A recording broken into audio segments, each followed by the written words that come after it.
So Stevie Ray is my child's cat.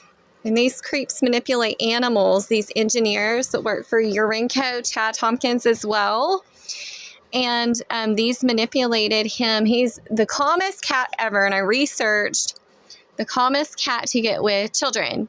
And he grew up with William and was between a Persian, and then the next was exotic short hair. He's a cross between an American short hair and a Persian. And they're very, very calm and excellent with children. So I researched breeders and this cat breed, and I found him in Tampa, Florida. And he was born the end of October, and William's born in June. So they grew up together, and he was just always so calm and laid back. And I watched videos of him, before I bought him, and asked a lot of questions. And he was with other dogs, small dogs, and just laying around. He's the most laid back cat ever. So many people say that. And he just has healthy boundaries, and he's very smart and loving. Well, these creeps, on Martin Luther King Day, I was watching Martin Luther King speeches, and our closet door was wide open in our house in Florida, and there's no locks on the doors.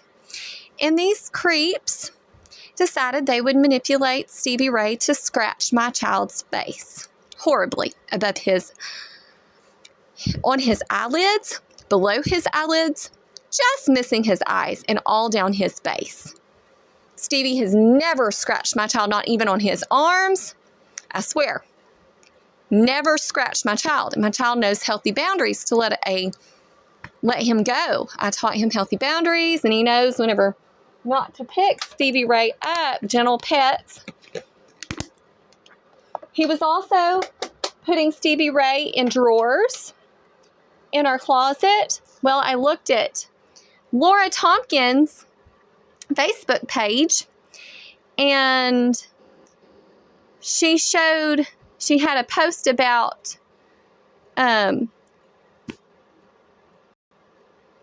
cat being in a drawer, a dresser drawer. Well, my child doesn't put never put Stevie Ray in a dresser drawer. Well, this horrible audible electronic harassment and torture happened, and this manipulation with artificial intelligence and with weapons, and for the reactors, URENCO, WTC, Tompkins, and Debra Tompkins, what's had me on surveillance since elementary with Gary Ragland, whenever he touched me inappropriately. And this was after I shared my story on Facebook, Andrews County News, about him touching me inappropriately. And then we went to Florida, and it sounded like walkie-talkies were all around our face. Well, he scratched my child's face. My child did not yell. And again, I was listening to Martin Luther King speeches. This is our closet in my room, wide open, where we both kept our clothes. He had his side, I had my side. There was not a lock on the door, not a lock on the closet door. And the closet door was wide open. My child did not yell. And I was wondering, it's very quiet. This is weird. Haven't heard William. And so I looked in the closet. He wasn't there. And so I went in the living room, startled, and found him on the chair, our recliner, a brown recliner. And it was a tannish brown recliner. And he was laying there asleep, and he had horrible scratches, these horrible scratches, deep scratches. And I was horrified, and I woke him up. I said, William, what happened? What happened? And he said, Stevie Ray and I were playing. And he mentioned some weird name that sounded demonic. And I have never heard this word in my life.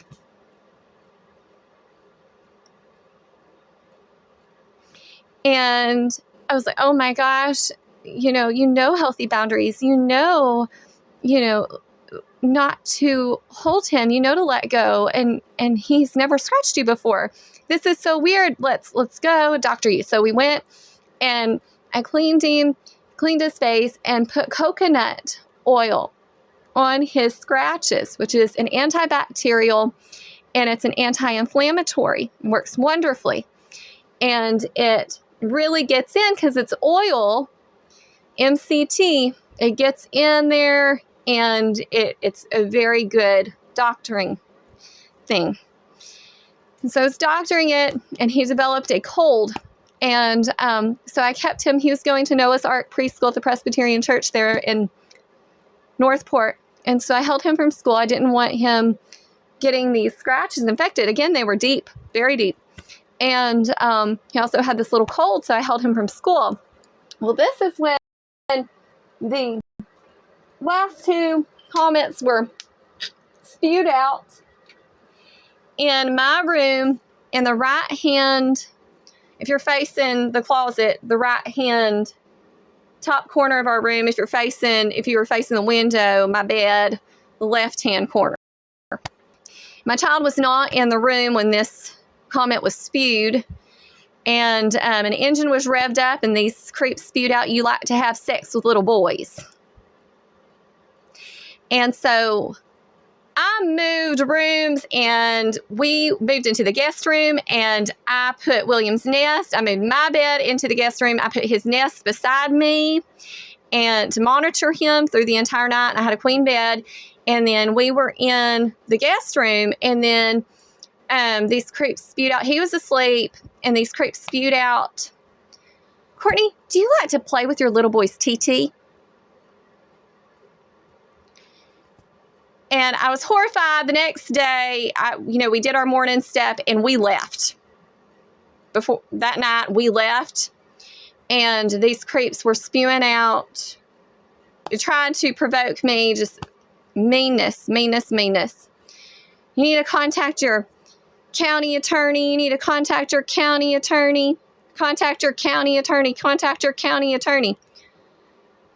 We left and we went to a hotel that accepted pets. We took our Belgian Malinois, William's dog, Mercy.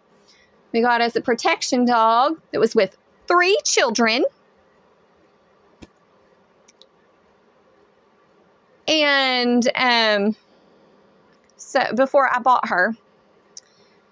And so we took her with us, and then our dog Romeo. Well, I took his joint supplement as well with us because Chihuahuas that cough, they have the tendency to cough and hack. Well, that's because of their trachea. And if you give them shellfish, crush it up, it's a type of joint supplement, shellfish, it will help with that. And it does. And so I'd sprinkle it over his food and put oil from Silver Lining Herbs on his food. So we took all that, and William slept on the queen bed. The other queen bed, I read my Bible the whole entire night. These creeps had black ops informants from the community come and stalk us, stole Russell Tippin's voice, and spewed out, "Courtney, I love you so much. You got a mind on you," outside the window, and other creeps standing there. So I called up to the front desk, let them know that there were creeps physically stalking us outside.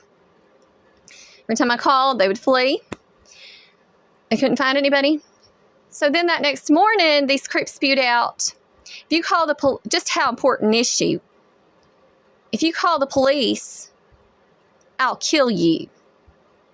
So I called the sheriff's department, and this witch is stalking, and she's stealing my Aunt Sandy's voice. She is a disgusting child trafficking witch with Debra Tompkins and Sanchez doing algorithms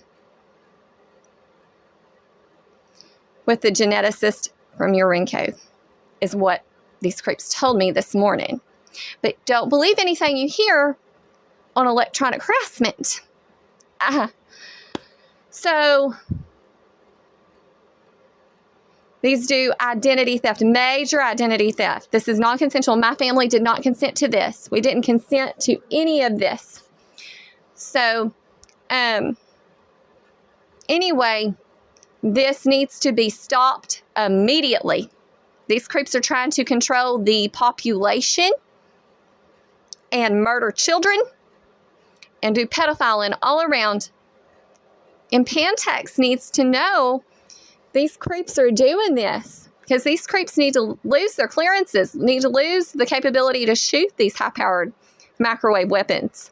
Because I don't believe Pantex knows that these creeps are child trafficking. These creeps with OSTI.gov misused Department of Energy technology and showed me children these creeps are trafficking.